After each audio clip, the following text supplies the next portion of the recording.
Occasion ఏదైనా location ఎక్కడైనా తెలుగువారి వేడుక అంటే ఆలివ్ మిఠాయి ఉండాల్సిందే.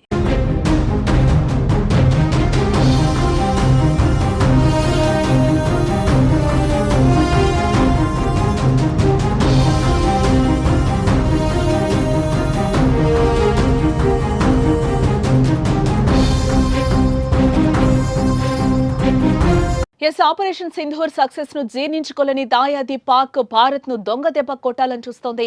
ఎదురుగా వచ్చి పోరాటం చేయలేక మనపైకి తుపాకీ ఎక్కు పెట్టలేక మళ్లీ ఉగ్రవాదాన్ని భారత్ పై ఉసుగొలుపాలని చూసింది.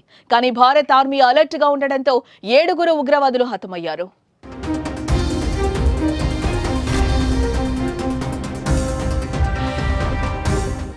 నిన్న రాత్రి భారత్ పై పలు ప్రాంతాల్లో డ్రోన్స్, బాంబులు, మిస్సైల్స్ దాడికి పాల్పడింది పాక్. ఈ నేపథ్యంలోనే భారత నియంత్రణ రేఖ వెంట తీవ్ర ఉద్రిక్త పరిస్థితులు నెలకొన్నాయి. భారత పోస్టులను లక్ష్యంగా చేసుకుని పాక్ రేంజర్లు కాల్పులతో విరుచుకుపడ్డారు. సత్వారి, సాంబా, ఆరస్పురా, అర్నియా సెక్టార్లను లక్ష్యంగా చేసుకుని పాక్ ఏకంగా 8 మిస్సైల్స్ ను ప్రయోగించినట్లు రక్షణ శాఖ వర్గాలు తెలిపాయి.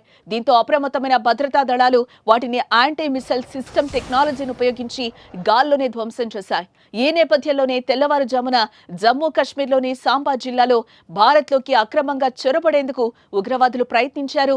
అప్పటికే అప్రమత్తమైన బీఎస్ఎఫ్ దళాలు వారిపై కాల్పులు జరిపాయి. ఈ కాల్పుల్లో మొత్తం 7 ఉగ్రవాదులు అక్కడికక్కడే ప్రాణాలు కోల్పోయారు. సరిహద్దుల్లో పాకిస్తాన్ డ్రోన్లతో దాడులకు పాల్పడిందన్న భారత ఆర్మీ అధికారికంగా ప్రకటించింది.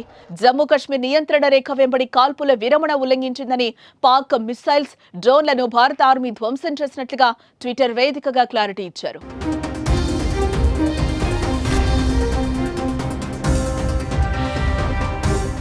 మరోపక్క భారత్, పాకిస్తాన్ మధ్య యుద్ధ వాతావరణం వేడెక్కడంతో భారత్ కీలక నిర్ణయం తీసుకుంది.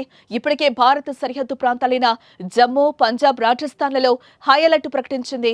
తాజాగా ఢిల్లీ నగరంలో హై అలర్ట్ అనౌన్స్ చేసింది. ఇందులో భాగంగా ఇండియా గేట్ వద్ద అధిక సంఖ్యలో భద్రతను పెంచి కట్టుదిట్టం చేశారు. పాక్తో సరిహద్దు పంచుకుంటున్న రాష్ట్రాల్లో ప్రభుత్వాలు కూడా అప్రమత్తంగా ఉన్నాయి.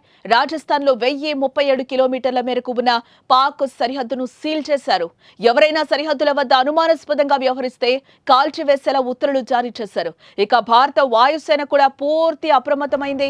అంతేకాకుండా దేశ రాజధాని ఢిల్లీ నుంచి రాకపోకలు సాగించే రవాణా వ్యవస్థను బంద్ చేశారు.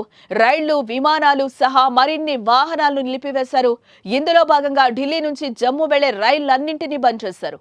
వీటితో పాటు ఢిల్లీ నుంచి రాజస్థాన్, గుజరాత్ వెళ్లే వాహనాలను కూడా అధికారులు ఆపేశారు. అదే సమయంలో ఢిల్లీ ఎయిర్పోర్టుకు రాకపోకలు సాగించే దాదాపు 90 విమానాలను అనేక ఎయిర్లైన్స్ క్యాన్సిల్ చేశాయి.